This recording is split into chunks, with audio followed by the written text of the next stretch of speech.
We hear a lot of perspectives on the Mankind podcast. Inclusion of a guest is not an endorsement of their views, and the opinions expressed here do not always represent the mission or values of the Mankind Project USA.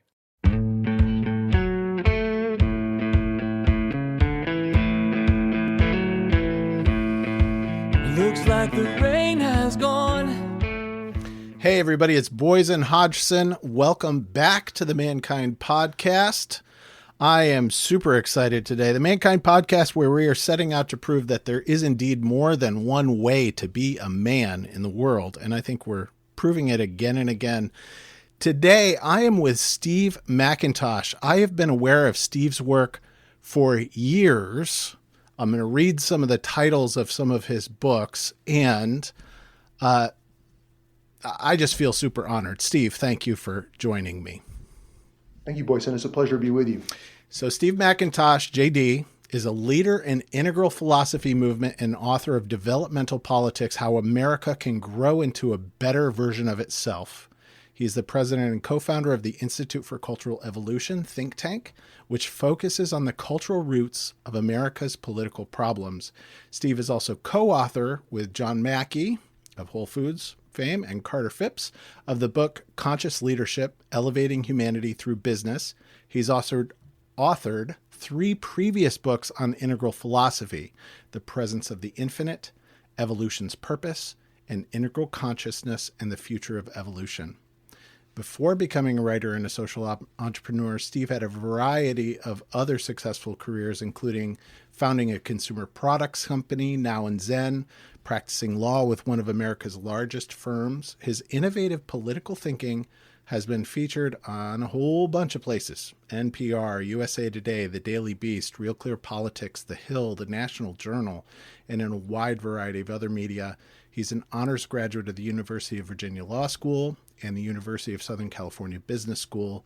Steve grew up in Los Angeles, now lives in Boulder, Colorado, with his wife and his 2 sons. Steve, thank you again. So in your bio, right from the get, right, is integral philosopher.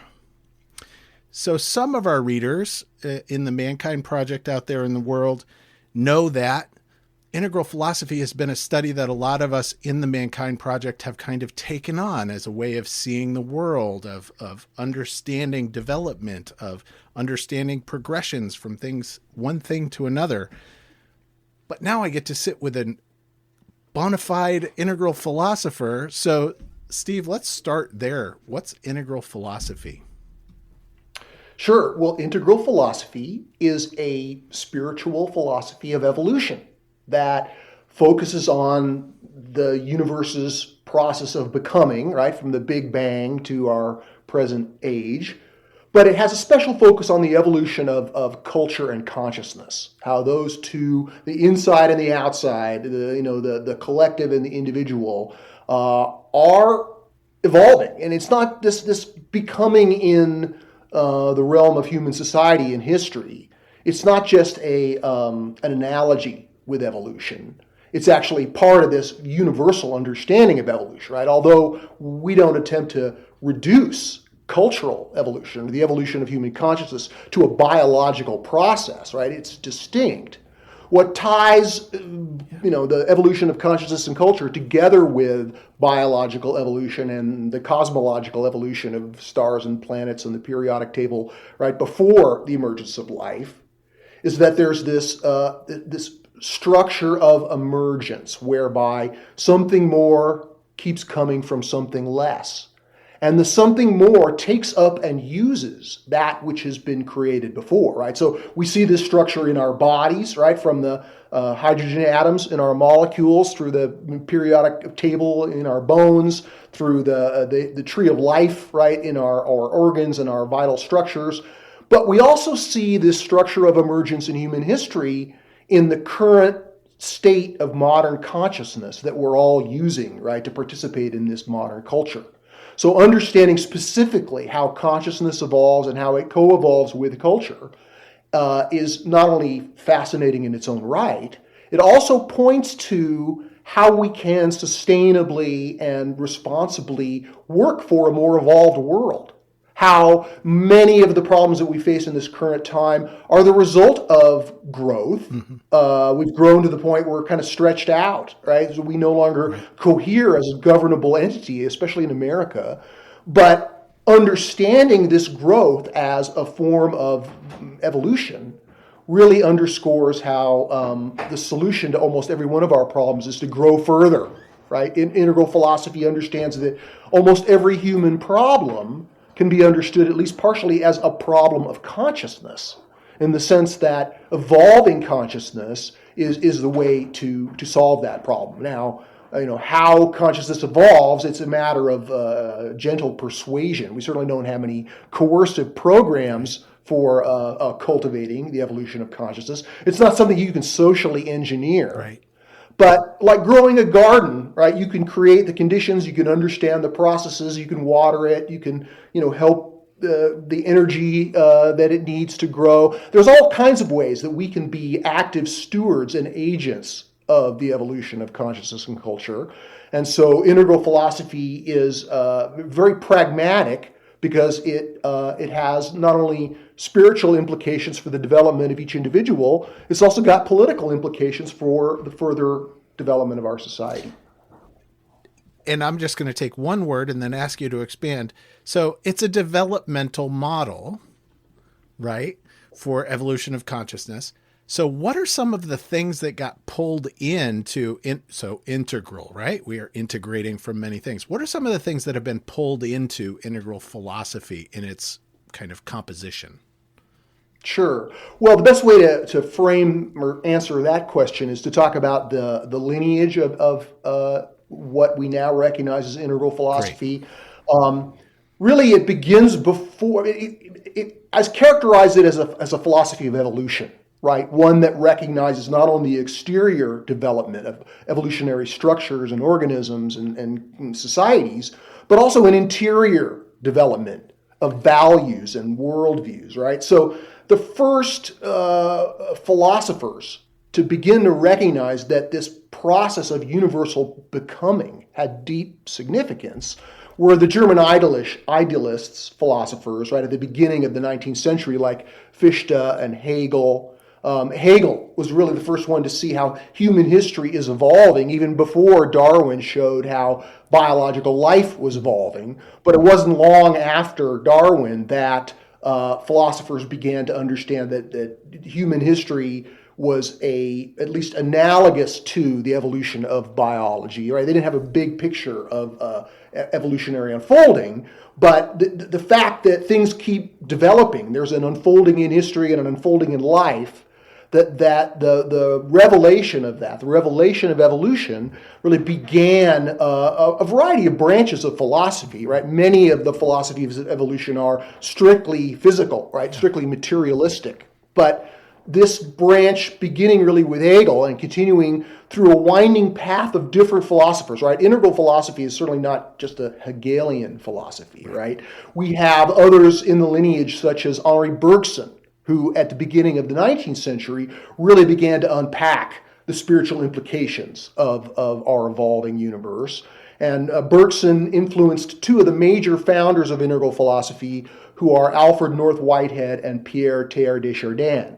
And Teilhard and Whitehead really, even though they didn't know about each other's work, together they constitute kind of a spirit of understanding that's been a seed crystal for this further development of integral philosophy since their time, right? They both, Whitehead died in 1947 and Teilhard in 1955.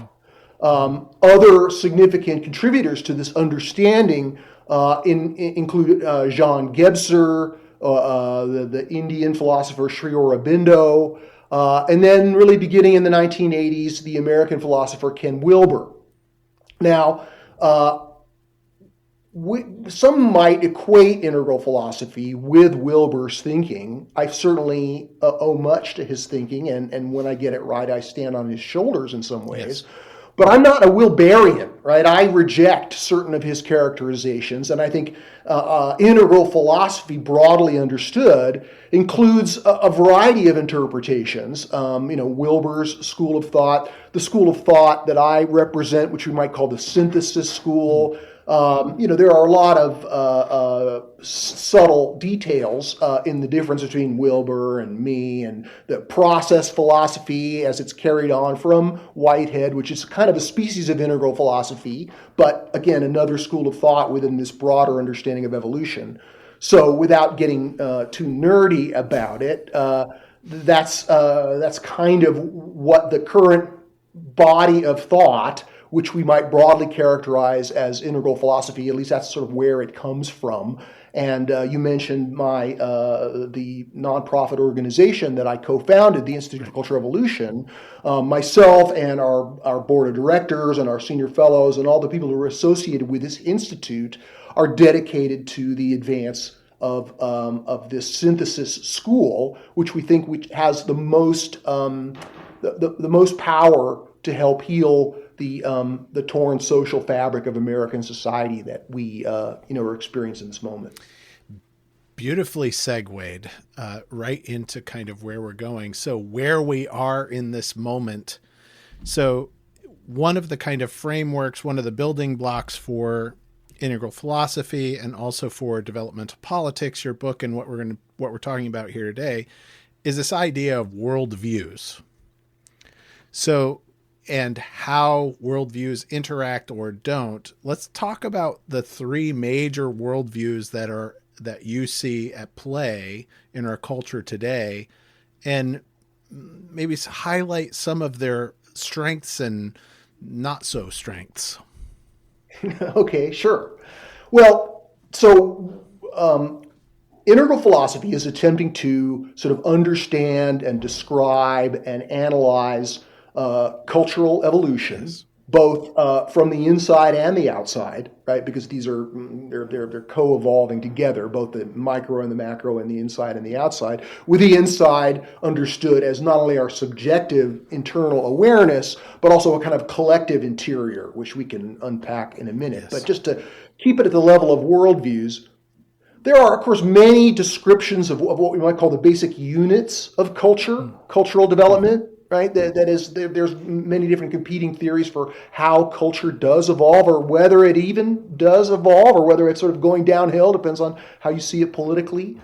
But as I argue in developmental politics, if we allow for the reality of our collective joint commitments, right, which is cool, known in professional philosophy as social ontology, right? So there's certainly, we can point to language, we can point to, our informational infrastructure and the internet and everything else, and say these are sort of the external elements that are accumulating to form the trajectory of our development.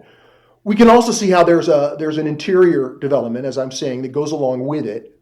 And the best way to frame that is as the values and the beliefs and the joint commitments that frame our identity and provide the horizon of our perspective, right? Sort of the culture, there's a variety of ways to define it, but if we define it as our the agreements which bind us together and through which we share experiences and we share goals, then if we look through history, we can see that there are macro structures of agreement, complex dynamic systems of agreement that have a kind of metabolism, right? Not an external energy metabolism, but kind of an internal metabolism of vision and ideals, right? Even the Bible, right, where there is no vision, the people perish. So people hunger for a vision of what the good life is and what it means to live a righteous life. And this quest to understand what we might call the good, the true, and the beautiful, yes, has created throughout history these structures of culture, right? So we could see tribes as an ancient cultural structure that's universal, right? Then beyond tribes, we see in at least some places in the world the development of historically significant religious civilizations, right? And although the teachings of these various religions differ, what's remarkably similar is that they all create similar kinds of political structures, right? You have a king, you have some version of feudalism, and then these religious civilizations, although they bring new problems, they solve a lot of problems. So they're able to organize much larger segments of humanity, and through writing and architecture and mathematics and all kinds of civilizing discoveries, these ancient religious worldviews managed to create the fascinating and beautiful and sometimes ugly, civilizations that we've inherited from the past. But what really underscores this thesis of worldviews is what's emerged in the last 300 to 400 years, and that is this idea, sometimes called modernity, right, which we refer to as the modernist worldview, as a collective and modernist consciousness, as an individual way of seeing. And we can see a distinct break with the emergence of the Enlightenment, right, 350 years ago or so, with the religious civilizations that had existed for thousands of years before the emergence of modernity. We can see a kind of secular, rational prototype of modernist thinking in ancient Greece and ancient China and ancient Islam. Many ancient civilizations sort of began to experience or, kind of reach out for this way of seeing. You see one marker of this is realism in art. Right? As art becomes, less symbolic and more realistic, that's the emergence of this sort of rational way of seeing. And we see it emerge as a kind of a permanent, or at least, significant structure of human history in the Enlightenment. And while this Enlightenment or modernist way of thinking has gone through many changes and developments within itself over the last 300 years, there's a continuity of values, right? The value of progress, right? The value of science, the value of economic prosperity, the value of innovation and entrepreneurship. All of these elements and many more constitute a large-scale historical structure which persists across multiple generations. And in the places where this worldview has been able to be successfully adopted by the culture, it's created what's been called a great enrichment, right? So even these religious civilizations had many material benefits. The majority of people who lived within them consisted on, the modern equivalent of $2 to $3 a day. But with the emergence of modernity, we get the middle class, and the average person makes more like $130 to $150 a day in these countries where modernist culture prevails. So again, that understanding of a worldview as solving some of the most transient problems in a society and creating a different set of problems at the same time. So in a way that evolves the entire society, right? Yes. Right. Modernity brings liberal values and freedom and prosperity and scientific progress. And understanding of the universe, materialism. Yes, all these things. But it also creates, historically significant problems that are arguably much worse than any of the problems created by these religious civilizations, which precedes it along the timeline of history. So, for example, environmental destruction, right? Nuclear proliferation, gross inequality, all kinds of problems. We might call them negative externalities that result from the emergence of modernist culture.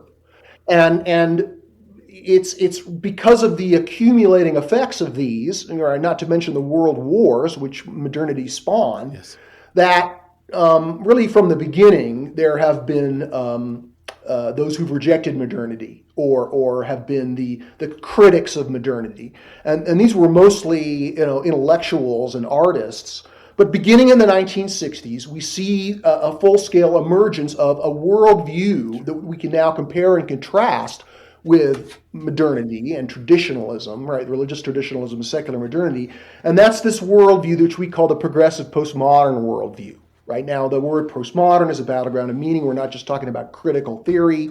There were Woodrow Wilson was a progressive. That's not what we mean. We're talking about the culture that democratized the critique of modernity that emerged in the 60s with the hippies movement, and then has matured over the decades to now become a significant worldview that is held by many of America's elites, right? That this worldview provides a center of gravity, a set of values. Although it's diverse, it includes, right, environmental sustainability, social justice, There are many elements of this progressive worldview which I think represent a moral advance. Right? In other words, modernity is not sustainable either ecologically or culturally. Right. And so the attempt to create a better world, to include those who've been left behind by modernity's advance, to compensate the victims of modernity's negative externalities, including colonialism and degradation of all kinds. So this progressive postmodern worldview, right, which again is not universally recognized and may be disputable as a defined term, right. But for purposes of this conversation, we'll call it progressivism, right, which is a sort of this contemporary understanding. It has many beautiful moral aspects, and indeed, I think it's an attempt to really find a sense of transcendence, a sense of greater cause or higher purpose, which modernity had at the beginning. In other words, modernity's transcendent proposition was upward mobility, right? People were starving, and all of a sudden they become middle class. Although we take that for granted, those of us who are educated Americans, right? For people who've been locked in poverty for countless generations, for them to be able to afford an air conditioner and an automobile, that's significant transcendence. Right. But as we see the pattern of development of these worldviews, as it's been called, the God of one becomes the devil of the next. Yes. Right? So, the traditional God is rejected by modernity. Modernity's God could be characterized as progress, right? So postmodernity, progressive postmodernity, it views progress, it takes a dim view, right? It sees it as sort of runaway. And the idea that things are even progressing is questioned. Right. And the preferred value is more a relativistic understanding of the fact that we're all humans, and it's Eurocentric or hubristic to claim that one form of culture is more evolved than another. But of course, that very proposition is pregnant with its own contradiction, because the idea that value relativism is superior to a hierarchy of values is itself in a hierarchy claiming to be better. So, progressive postmodernism has all kinds of interesting contradictions. But as it's been trying to make the world a better place over the last 50 years, I think it has made, 60 years, 70 years, it has made some significant progress. And I think many of the problems that it arises to solve have yet to be solved. So there's plenty of important work to do for both modernity, right? The majority of the world is still in a kind of a pre-modern condition. Right. We're not describing a linear sequence of progress. Yeah, that's good. And the timeline of these emergences is not an argument for a greater value. But it's not just my value judgment to point out that people in the developing world are very attracted to and are energetically pursuing a more middle-class modernist lifestyle, right? And people who have that lifestyle are questioning, the vacuity of just seeking status and material, right? So we can begin to see how these worldviews solve problems, create new problems, and then give rise to new worldviews. It's what's been called a dialectical progression. Yes. And the best way, I'll say one more thing, the best way to understand this progression is a little bit like a sailboat tacking against the wind, right? So we're trying to make things better or solve problems. But a sailboat can't sail directly into the wind. It has to advance obliquely. It has to tack back and forth. And so we're solving one set of problems with one set of joint commitments, or one, the trajectory of one worldview goes as far as it can, but then it increasingly goes off course, and then there has to be a tack, a kind of a pushing off of the previous worldview, and in many cases a complete rejection of that previous worldview, which creates this pattern of back and forth. Each one of these worldviews has an important set of values that we need, but each one also needs a correction eventually. And now we're approaching the time in history where, although progressive postmodernism still has important work to do, although it's still the tip of growth in terms of the most recent large-scale worldview to appear in history. Right. Here in America especially, we're beginning to see the limitations of progressive postmodernism, right? Every one of these worldviews has what's called both dignities and disasters, right? Negatives and positives. And the negatives of progressive postmodernism, as it gains cultural power, are becoming more and more evident. which signals the opportunity for the sailboat to, hopefully before too long, tack in a new direction, at least among a certain portion of the population, that can act as a corrective to the excesses of progressive postmodernism and re-include the best of everything that's come before. That well said. Re-include the best of everything that's come before. So things I want to highlight in here that you go into in developmental politics a little bit is that all of these particular worldviews have a set of values and internal consistencies and inconsistencies within them. So they each have self-contradiction. They each have logical fallacy kind of built into them. They want this thing and this thing, which are opposed in some way within them. And that none of them are, there's no start time and end time to any of these worldviews. They're all kind of coexistent and co-arising, as Wilbur would talk about, right? So modernism. Well, they do have start times, in the timeline of history, right? Modernity, right, doesn't exist until, Rene Descartes in the 1640s, we could say. And it's not going to disappear. Right? Yeah. And traditionalism hasn't disappeared. And developments even before that worldview, the worldviews are still kind of encompassed within whatever is emergent now. Would you agree with that? Sure. Yeah. Well, we can identify pre-traditional worldviews that still exist in the world, right? Pre-literate worldviews, right? For the most part, because writing is one of the things that establishes the traditional worldview. But this is really the first time in history where we've had three major worldviews kind of online at the same time, each representing a major demographic segment of our society, right? Like we can still see the pre-traditional in gang and prison culture. We can see traditional in the significant demographic of evangelicals and Orthodox Jews and many religionist segments of American culture, right? If we think about it as a Python effect, right, where there's a kind of a bulge in the middle, we can also see how modernity was the form of culture that birthed the United States and its liberal constitution and values, and that still is the center of gravity, we might say, for American culture.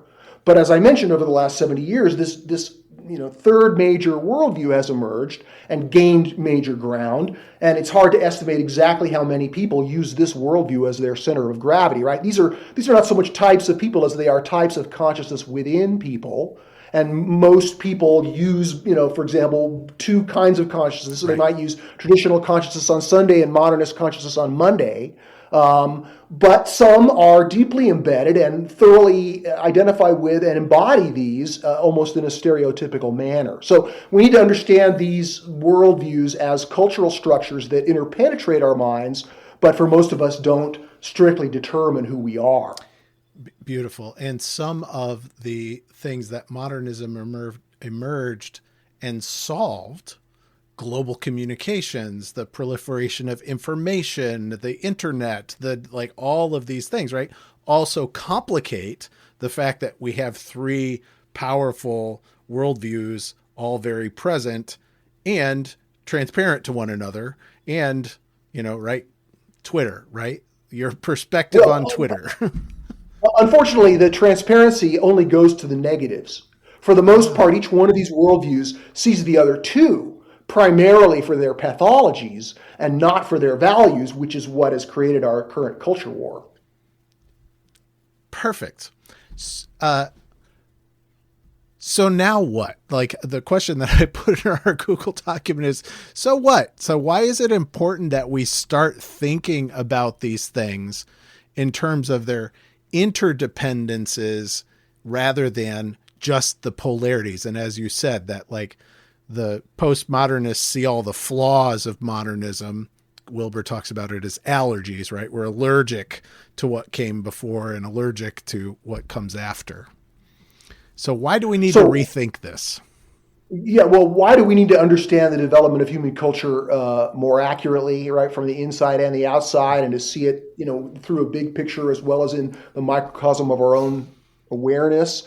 I think the best answer, the top answer, is that we're facing global challenges for which we need political will, right? We need to form agreements and have a collective intention that is necessary to solve these problems, with probably climate change and global warming being the number one problem for which there lacks adequate political will. Yes. And so the political will to address climate change is strong at the progressive postmodern level. But one of the problems with progressive postmodernism is that it's, even though it's culturally powerful, it's still relatively politically impotent. Yes. In the sense that it's not able to persuade the majority of America to vote or consume or otherwise live according to postmodern values. And I think there are good reasons for that. But the idea that our torn social fabric not only prevents us from solving the problems that call for urgent solutions in our time, but it's also means that our nation is in distress. And although, progressive postmodernism sort of takes a dim view of nationalism in general, they think of themselves as global citizens, there are still many good reasons to care, even if you're a progressive postmodernist, about the welfare and the future course of America as a nation, right? We can't just jump outside of history and declare a global global government, right? We wouldn't want that. We still have to work within the confines of the political organizations that we have at this time of history, and those are still bounded by the structure of the nation state, right? There's no sort of international politics. It's almost an oxymoron, although there's certainly negotiations, and international cooperation is good where you can get it. But in terms of working with politics to make things better here in the United States, it's still worth focusing on America as a country, as a historical emergence, as perhaps one of the greatest things that's ever occurred in human history, despite the problems and the crimes that it's perpetrated. I think we should care about America. And so caring about America points us to the fact that, as I mentioned, America's social fabric is torn, right? Not just between left and right, but between these three major worldviews, right? Between the religious worldview, traditionalism, the modernist worldview, and the progressive postmodern worldview. Now, while this represents a crisis, it also represents an opportunity, right? If we pull back and look at evolution overall, and although cultural evolutions can be conflated with biological evolution, there are certain universal patterns that prevail and are worth noticing. One pattern is as it was originally described by Herbert Spencer before Darwin, is that evolution unfolds through a series of differentiations and then a higher level of integration, right? As Whitehead's famous dictum, the many become one and are increased by one, right? So this process of development, when we see a differentiation, as we're seeing right now, as America's been stretched out through the emergence of postmodernism and the continuation, the loyalty of traditionalists, right? We used to be much closer together in history. Yes. Now we all live kind of in different times in history, you might say, at least partially with respect to our values. And this differentiation can, of course, lead to a regression. I mean, there's many forces of decay that we can see are resulting from the culture war. But according to our understanding of evolution, we can also, predict or at least hope that a higher level of integration is possible. It's not that all these worldviews are going to just be mashed together and become one, or that the conflicts between them are going to be explained away or otherwise ignored. The conflicts, the differences between these worldviews help shape and charge their respective values, right? So it's very important. But with this integral understanding, we can begin to see how it's possible to go to this higher level of integration, right? And so the best way to understand that is through another pattern of evolution, which is related to this idea of differentiation and integration.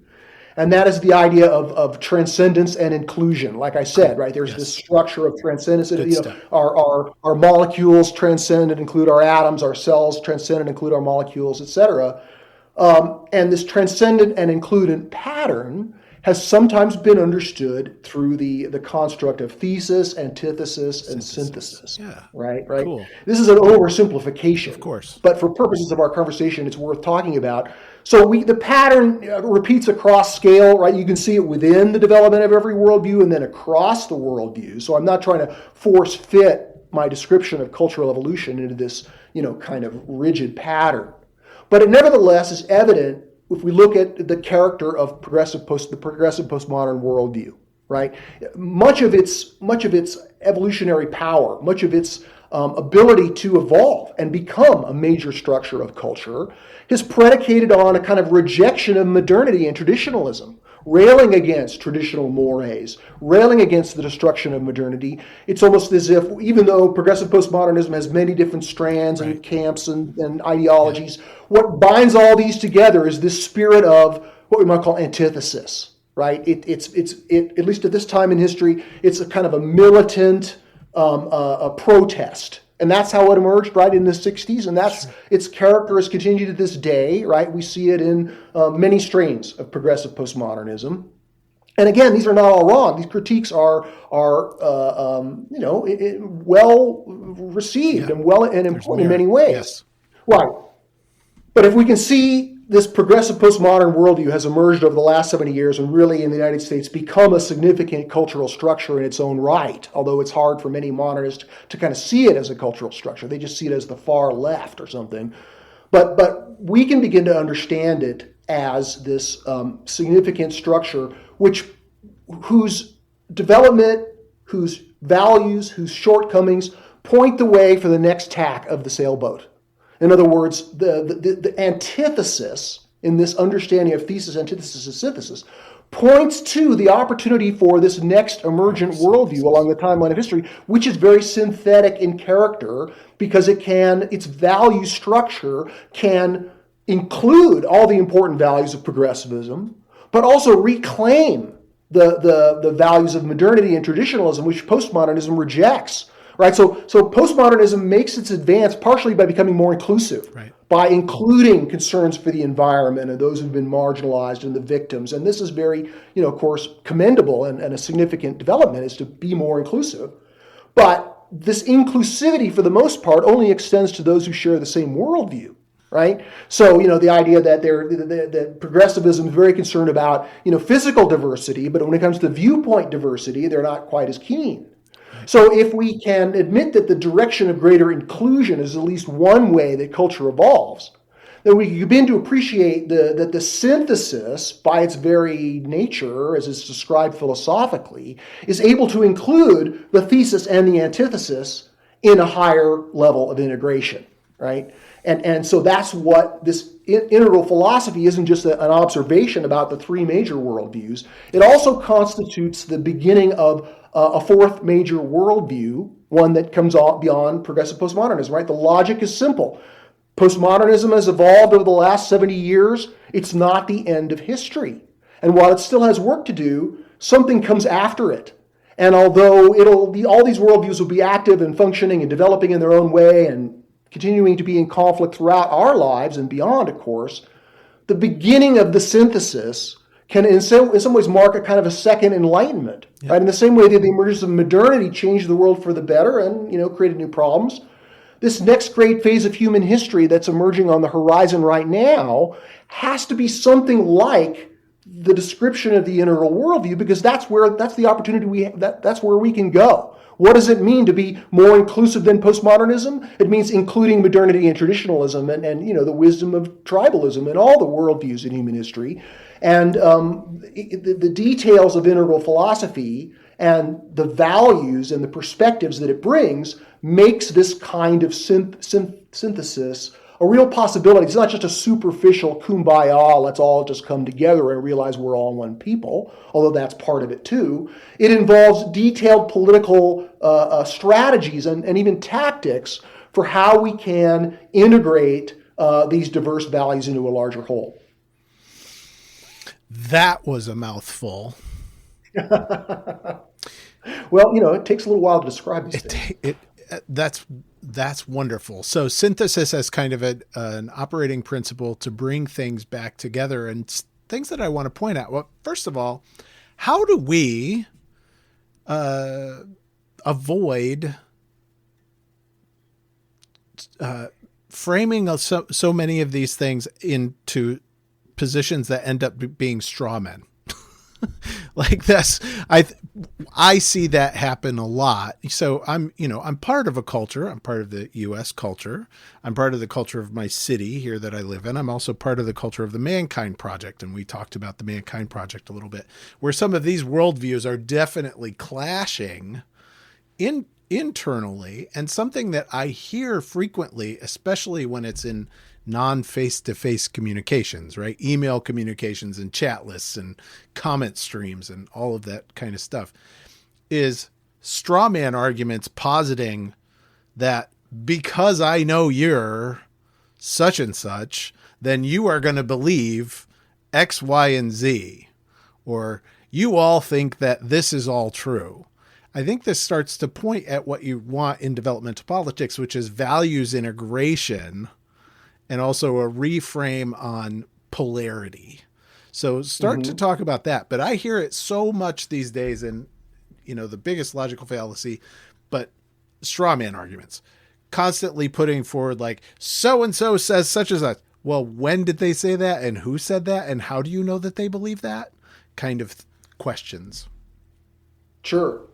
Well, one of the ways that I can respond to that, pointing out of the cultural animosity, that haunts the internet and so many other segments of our commons, is the lack of what we might call cultural intelligence. And if you Google cultural intelligence, it's mostly business manners, right? Like when you go to Japan, you're supposed to bow and hand your colleague your card, and that's a good thing. But when we talk about cultural evolution, we're talking about the ability to recognize how these large-scale cultural structures interpenetrate your own thinking, and the ability to recognize not just the negatives of the other cultures that you might oppose or otherwise not identify with, to see how these major structures of culture actually form an internal cultural ecosystem, that their values are interdependent.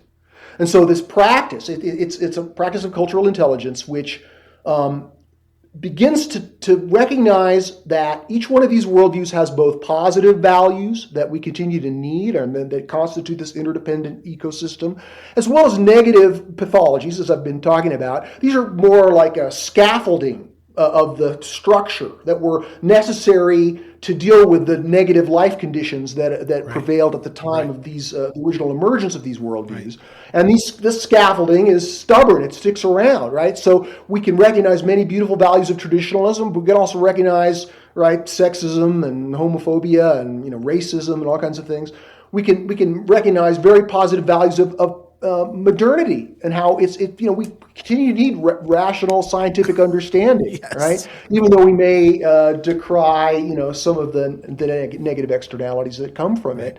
So being able to see that all three of these major worldviews have very important values that constitute a significant level of emergence in cultural evolution, but like all patterns of evolution, there's an inclusion, and there's to the extent that our set of values rejects the values that came before or the values that come after, then in a sense we're dissociated from the larger ecosystem, right? That is, we're discounting or otherwise rejecting values that, for example, progressive postmodern values depend upon and rely upon a free society, right, and a prosperous society that gives people the opportunity to focus on cultural issues. And in turn, the prosperity and freedom and liberty of modernity depends on the civilizing influences of fair play that are brought about by the traditional world. Cohesion, so these aren't just loyalty, past structures. Yes.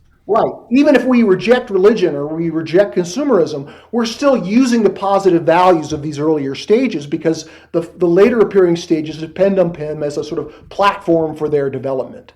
So this method of cultural intelligence, this practice of cultural intelligence, has a method that we call values integration, which involves integrating these values, and that involves another sort of technique, which is comes to us through polarity theory, right? Which is would take me a while to explain in any kind of detailed way. Yes. But the gist of it is that, as I mentioned, that these worldviews have emerged. The sailboats tack back and forth, and these hinges of history, the point of tacking, these dialectical separations where one worldview breaks free of the previous one and defines itself in its own way, but also in opposition to what came before, that these structures, these moments of emergence, which continue to function in the present, show up as conflicts.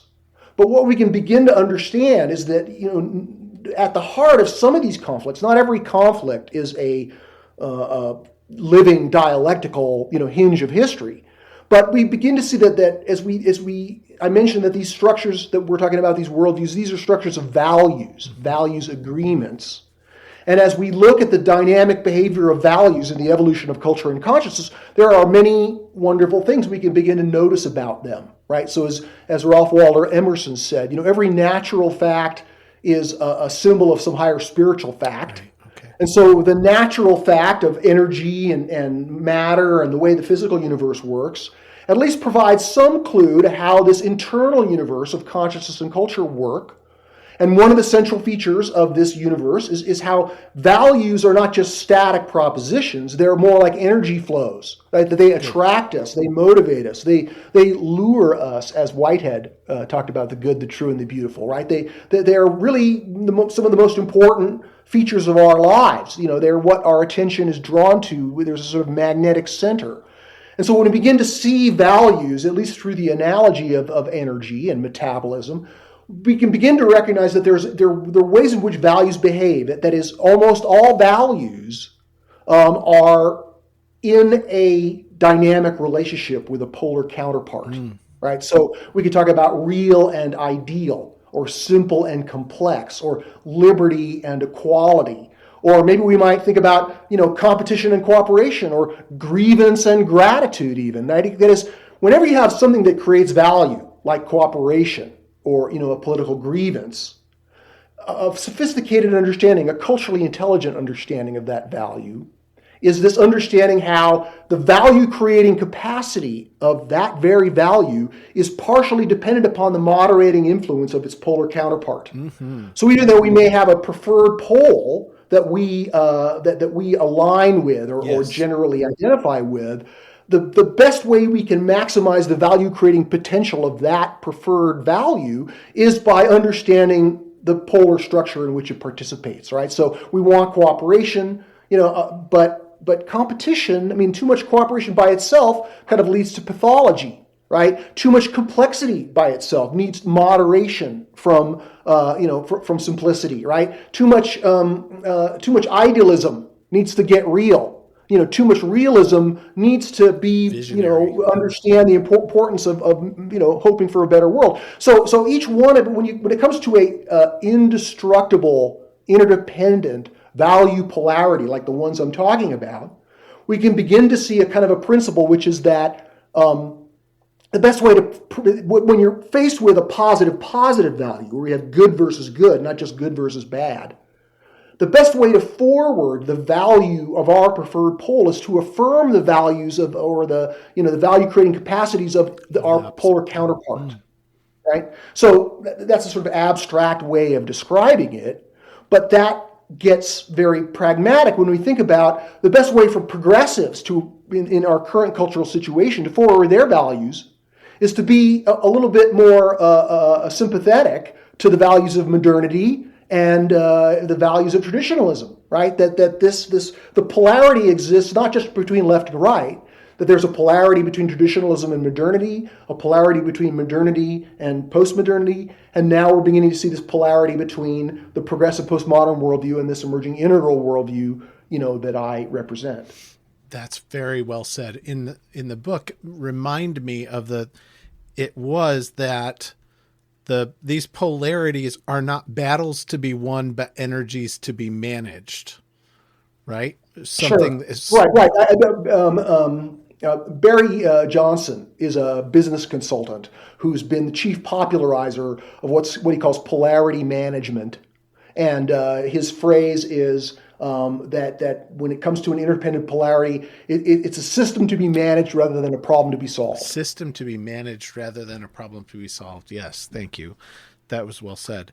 And I also note that a lot of what I follow out there in culture is kind of this edge dweller energy of individuals who are operating within a structure. So say you're operating within a traditional structure, but then advocating the values from a progressive structure within that and using the values. So it's really integrating the values of say, progressivism into reflections of their counterpart in traditionalism, where we can look at Jesus's words, or we can look at traditional values from religion and say, wow, these really can integrate. We can synthesize these kinds of things to create something even more beautiful. Sure. Well, that's worth unpacking because it's highly politically relevant to our current moment. Yes. As I mentioned, these are cultural structures, right? And that they exist within us, and people embody them, in one way or another. So it's possible to sort of identify with, or hang around with people who are participating in one set of culture, even though you don't share all of the agreements that go with that set of culture, Yes. right?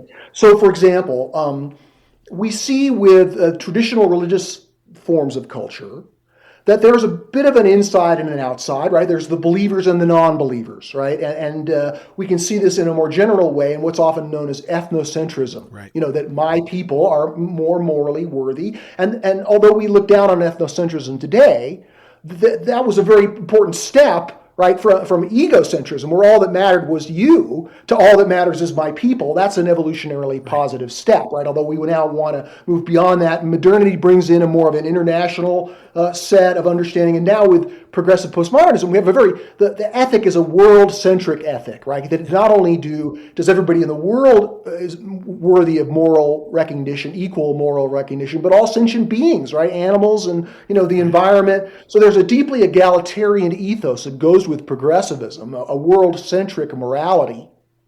But one of the problems, I mentioned progressive postmodernism's political impotency. It can be difficult to get people who are embedded within a modernist or traditionalist cultural frame to embrace a thoroughly world-centric morality, yes. right? And there's good reasons for that, right? If we had a completely open border, that would be more world-centric than thinking in nationalistic terms. But it wouldn't be long before the problems of, Central America, for example, became more and more. In other words, there are evolutionarily appropriate reasons, although we want to be compassionate. We can't just embrace a thoroughly world-centric morality right now. We have to do it in a stepwise process, okay? So, but this world-centric morality is highly commendable, very important. All future evolution kind of depends on the inclusion of that yes. in whatever transcendence we make. Yes. Right? So I want to really validate that, but I also want to point out that that's one of the reasons that progressivism remains, or at least up until recently here, has remained relatively politically impotent, because world-centrism is hard for people to adopt, in any kind of realistic way, and so because of among the different strands of progressivism, at least politically, they've been trying to rediscover a form of transcendence or higher purpose that can galvanize people politically and bring, the majority of the population into this progressive value frame, right? Which is an important project. But, environmentalism, right? They can't get the rest of the society to care enough, right? Economic inequality, right? People are still worried about their taxes. They're still worried about, the electric car is not going to be rechargeable, right? So there's all kinds of ways in which these propositions of transcendence within progressive politics have failed to garner the adequate, electoral majority that's necessary to bring the political will for these things into manifestation. But recently, racial equality has been a proposition of transcendence, which we can see within progressive postmodernism from the beginning, right? In other words, from the 60s, the civil rights movement was a very important higher purpose that almost all postmodernists shared, and which I share, I'm sure you share. We all share this racial equality ideal. And while the civil rights movement made significant progress, there's other ways in which these stubborn inequalities persist. And so it was only natural that this concern about the stuckness of the progress of racial equality had been stalled out in America, at least as it was perceived, that struck a nerve, right? That it was able to create political will and a sense of transcendence, like environmentalism or income inequality or the other feminism. The other ideas have not had the same impact, right? So we saw this gusher of transcendence in the 2020 with George Floyd and the great awakening, as it's called. And we also see that part of the way that that was able to gain a lot of traction was because many of the people who were the leaders of that movement had a very militant us and them mentality, right? That they were able to find a sense of transcendence by regressing to essentially an ethnocentric version, right? By making, white men the new other, right? The new enemy. And that vilification served as a politically galvanizing ideal, but it was far less than, world-centric morality, right? Where everybody counts and we're all one. So we can recognize a partial regression within progressivism as it attempts to find political relevance and political will. And, while we can lament that as a major contributor to our current culture war, we could say that, the election of Donald Trump was partially predicated on that, the animosity that progressive postmodernism exhibited toward America as a nation and toward white people as a race. And so being able to understand these dynamics can help us appreciate that progressive postmodernism is still a very beautiful and the most evolved form of culture that's yet to appear, and that we can embrace it and celebrate it. But as we begin to see it moving around and regressing in certain ways and becoming more ethnocentric and embracing people who don't share a world-centric morality, even though they may be part of that culture, these are, we can take these in our stride, because these are the emergence of problematic life conditions that signal the opportunity for the next great emergence in history. Thank you. And so I look at the problems which we're now seeing, from progressive postmodernism as a golden opportunity to not just leave progressivism behind or vilify it, but it transcend it and include it as something higher. Thank you. Yeah, very well said. And to kind of throw a frame in from the Mankind Project, right, is that self-reflective. We use ideas about Jungian ideas, golden shadow, right? We use the ideas of shadow.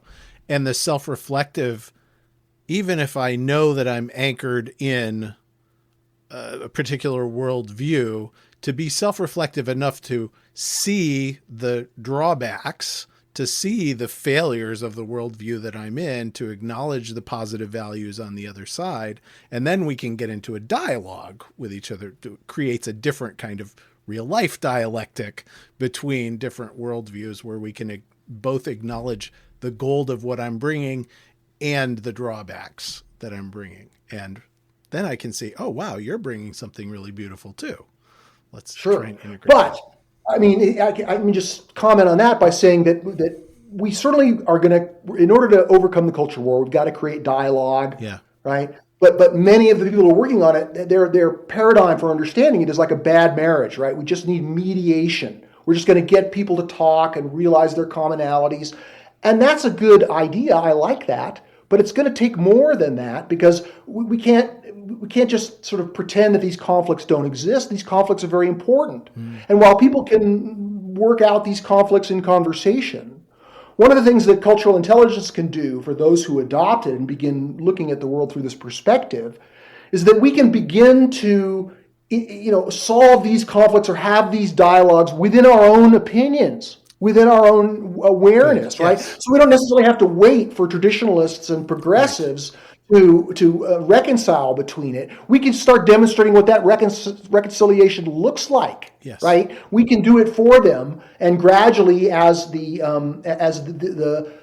integral perspective demonstrates what transcendent inclusion looks like, then that's going to be something that's easier for people in these other stages of the culture to understand and to begin to embrace. In the same way that environmental consciousness, right, is an achievement of progressivism, it's trickled down into the larger culture, where many people who are modernists and traditionalists recognize the need to preserve the environment and care for the creation, etc. Right. So this form of consciousness isn't just for people who are able to transcend progressivism and enter into this synthetic understanding.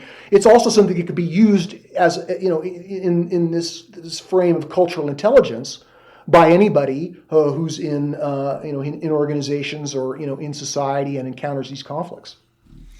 Beautiful. We've been together for about an hour now, so maybe I'm going to say that we should get back together and talk about virtue at a different time. How would you feel about that? Sure. Virtues, the ancient practice of healthy and happy living. One of my favorite subjects. I talk about it in detail in Developmental Politics, my 2020 book. I also have an online character development exercise on my various websites. It's called Your Portrait of the Good.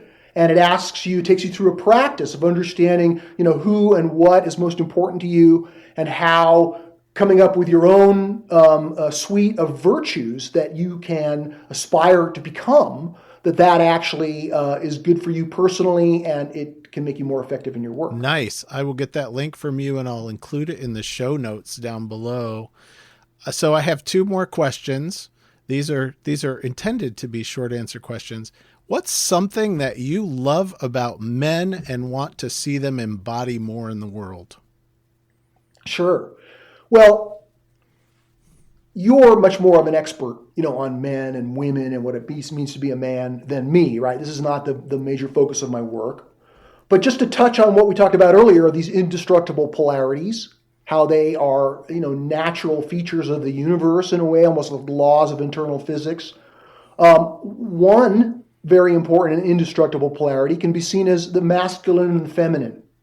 And, the masculine and the feminine is not equal with men and women. Thank you. But this polarity is nevertheless indestructible. And while it's not as if people are condemned to be either masculine or either feminine, I would say that one of the ways that using this principle of affirming, the value of the pole that is opposite to your own, if you're a man, what it means to be masculine is something we can embrace fully, but appreciate that masculinity, when it's creating value for us as an identity and as an orientation, that can benefit significantly from the incorporation of femininity, or what we might characterize as the value creating capacities of the feminine.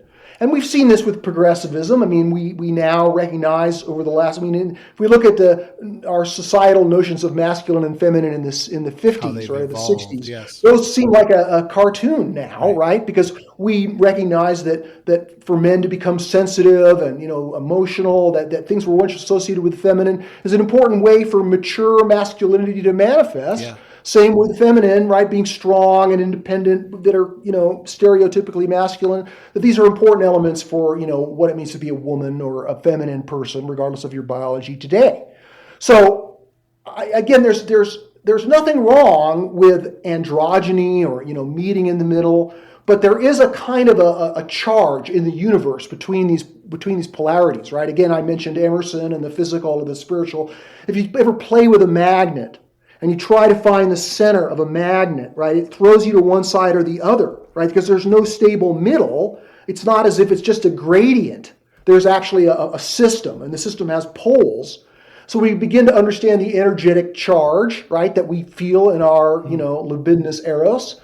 And as we see working out, just in the character of our civilization, that we can take it further. We don't have to fall for the fallacy that says one pole bad, the other pole good, right? Masculinity toxic, right? Femininity the way forward, the future, right?